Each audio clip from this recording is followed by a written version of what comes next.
मुलुंड मुंबई येथील बीडीडी चाळीमध्ये सर्वसामान्य मध्यमवर्गीय कुटुंबात सन 1965 मध्ये जन्म झालेल्या त्यांना लहानपणापासूनच रंगांमध्ये रमायची खूप आवड होती. हीच आवड बघून वडिलांनी त्यांच्या कलेला परिपूर्ण पाठिंबा देण्याचे ठरविले.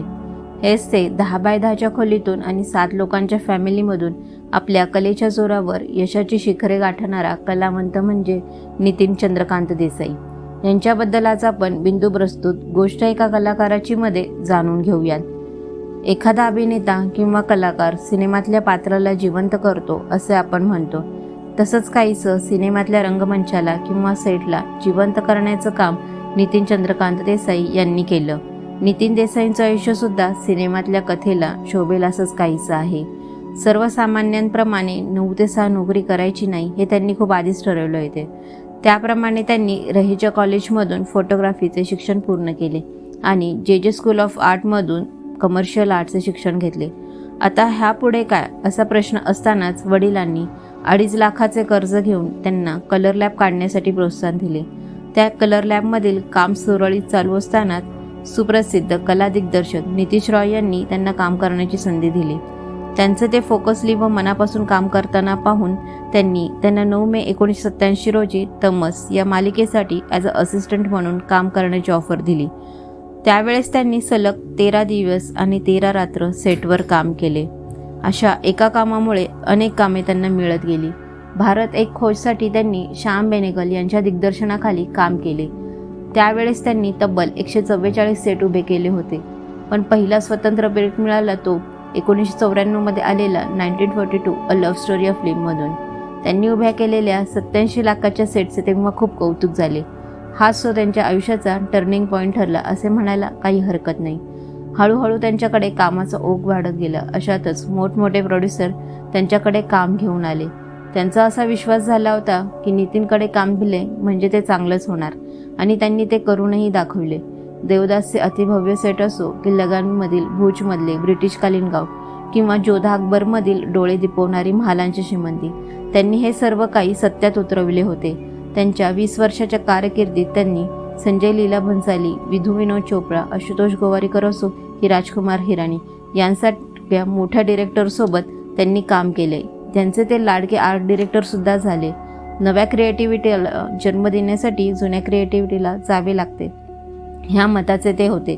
सो त्यांनी समोर आलेली चॅलेंजेस ॲक्सेप्ट करून नव्या जोमाने काम करायला सुरुवात केली. 2005 मध्ये कर्जत येथे मुंबईच्या सेटवर भव्य दिव्य असा एनडी स्टुडिओ त्यांनी उभारला.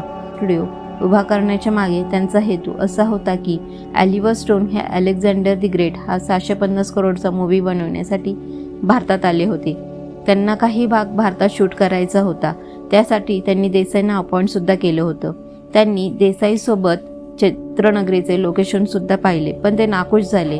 त्यामुळे त्यांनी ती फिल्म मोरोकोला शिफ्ट करण्याचा निर्णय घेतला. यामुळे हताश झालेले नितीन मोरोको पाहायला गेले. तिथे त्यांनी लोकेशनचा स्टडी करून विचार केला की आपणही आपल्या भारतात असे लोकेशन तयार करू शकतो. हा ध्यास घेऊन त्यांनी एनडी स्टुडिओची निर्मिती केली. दादासाहेब फाळकेंची पहिली फिल्म ज्या एरियामध्ये झाली तीच त्यांनी जागा स्टुडिओसाठी सिलेक्ट केली जी आर्टिस्टच्या नजरेने परिपूर्ण होती. आग्र्याचा भव्य दिव्य किल्ल्याचा सेट देखील इथेच उभारण्यात आला होता. या स्टुडिओमध्ये साकार केलेल्या अजून मोठ्या कामांबद्दल सर्वात मोठं माइलस्टोन ठरलेलं काम म्हणजे राजा शिवछत्रपती ही मालिका. ती संपूर्णपणे ह्या स्टुडिओमध्ये चित्रित झाली. मे 2021 मध्ये स्टुडिओला भीषण आग लागली होती.